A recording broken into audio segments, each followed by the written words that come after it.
Ernakulam Aluva UC കോളേജിൽ വിദ്യാർത്ഥികളുടെ നിരാഹാര സമരം തുടരുകയാണ്. കോളേജ് ഹോസ്റ്റലിൽ അതിക്രമിച്ചു കയറിയെന്ന് ആരോപിച്ചാണ് വിദ്യാർത്ഥികളെ കോളേജ് അധികൃതർ സസ്പെൻഡ് ചെയ്തിരിക്കുന്നത്. കോളേജ് ആർട്സ് ഡേയുടെ ഭാഗമായി 10 മിനിറ്റ് ഹോസ്റ്റലിൽ എത്താൻ വൈകിയെന്ന് പറഞ്ഞ് 80 വിദ്യാർത്ഥികൾക്ക് ഭക്ഷണം നിരസിച്ചതോടുകൂടിയാണ് ഈ പ്രശ്നങ്ങൾക്കൊക്കെ തുടക്കമാവുന്നത്.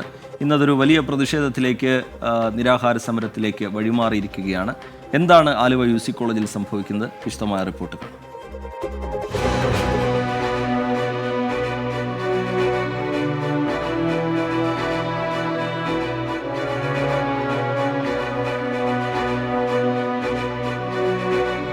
കോളേജിൽ വെച്ച് നടന്ന ഒരു ആർട്സ് പരിപാടിയിൽ പങ്കെടുത്തതിന്റെ ഭാഗമായി കോളേജിലെ ലേഡീസ് ഹോസ്റ്റലിലെത്താൻ 10 മിനിറ്റ് വൈകി എന്നതിന്റെ പേരിൽ 80ഓളം വരുന്ന വിദ്യാർത്ഥിനികൾക്ക് ഭക്ഷണം നിരാകരിച്ച കോളേജ് അധികാരികൾ അവരുടെ നടപടി ചോദ്യം ചെയ്തതിന്റെ പേരിൽ കോളേജിലെ വിദ്യാർത്ഥികളെ സസ്പെൻഡ് ചെയ്തുകൊണ്ടാണ് പ്രതികാരം കാട്ടിയത്.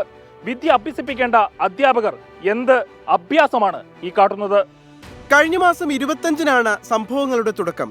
ആലുവ UC കോളേജിലെ ആർട്സ് ഡേയോടനുബന്ധിച്ച് കോളേജ് ലേഡീസ് ഹോസ്റ്റലിലെ വിദ്യാർത്ഥിനികൾക്ക് കൃത്യസമയത്ത് മെസ്സിലെത്താൻ സാധിച്ചില്ല. എന്നാൽ 10 മിനിറ്റ് വൈകിയതിന്റെ പേരിൽ ഭക്ഷണം നൽകില്ല എന്ന കടുത്ത നിലപാട് കോളേജ് അധികാരികൾ എടുത്തു. ഇതോടെ 80 വിദ്യാർത്ഥിനികൾ പട്ടിണിയിലായി. കോളേജിൽ ആർട്സ് ഡേ ബന്ധപ്പെട്ട് അന്ന് രാത്രി നടന്ന പരിപാടിയിൽ കുട്ടികൾ പങ്കെടുത്തിട്ട് ഒരു 10 മിനിറ്റ് ഹോസ്റ്റൽ മെസ്സിൽ കയറാൻ വൈകിയതിൻ്റെ പേരിലാണ് തയ്യാറാക്കി വെച്ച ഭക്ഷണം 80ഓളം വരുന്ന കുട്ടികൾക്ക് അവർ നൽകില്ല എന്ന് പറഞ്ഞത്. യൂണിയൻ ചെയർപേഴ്സണും ജനറൽ സെക്രട്ടറിയും നടക്കുന്ന ആൺകുട്ടികൾ വന്ന് സംസാരിക്കുകയുണ്ടായി.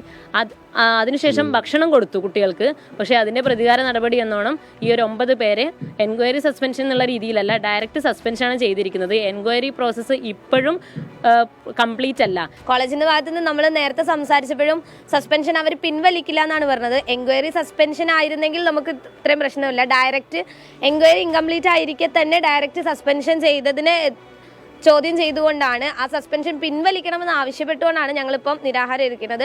പ്രശ്നത്തിലിടപെട്ട് കോളേജ് യൂണിയൻ ഭാരവാഹികൾ അധ്യാപകരോട് സംസാരിച്ചു. മെസ്സ് തുറന്നു കൊടുക്കാൻ കോളേജ് അധികൃതർ തയ്യാറായെങ്കിലും മെസ്സിനുള്ളിലേക്ക് വിദ്യാർത്ഥിനികൾക്ക് ഭക്ഷണം എടുത്തു കൊടുക്കുവാൻ യൂണിയൻ ഭാരവാഹികളായ ആൺകുട്ടികൾ കൂടി കയറിയതാണ് അധ്യാപകരെ പ്രകോപിപ്പിച്ചത്. ഇതേ തുടർന്ന് ഇവരെ കോളേജിൽ നിന്നും സസ്പെൻഡ് ചെയ്തു. ഒരു അന്വേഷണം പോലും നടത്താതെ സസ്പെൻഡ് ചെയ്ത നടപടിയെ ചോദ്യം ചെയ്തുകൊണ്ടാണ് വിദ്യാർത്ഥിനികൾ നിരാഹാര സമരം ആരംഭിച്ചത്. KSUവിന്റെയും സ്റ്റുഡൻസ് യൂണിയന്റെയും നേതൃത്വത്തിലുള്ള നിരാഹാര സമരം 2 ദിവസങ്ങൾ പിന്നിട്ടിരിക്കുന്നു. യാതൊരു തരത്തിലുള്ള അനുകൂല നടപടിയും കോളേജ് മാനേജ്മെന്റിന്റെ ഭാഗത്തു നിന്നും ഉണ്ടായിട്ടില്ല. സസ്പെൻഷൻ പിൻവലിച്ചാൽ മാത്രമേ നിരാഹാര സമരം അവസാനിപ്പിക്കൂ എന്നാണ് വിദ്യാർത്ഥിനികൾ പറയുന്നത്. കോൺഗ്രസ് നേതാക്കളുടെയും കോളേജ് വിദ്യാർത്ഥികളുടെയും പിന്തുണ നിരാഹാര സമരത്തിനുണ്ട്.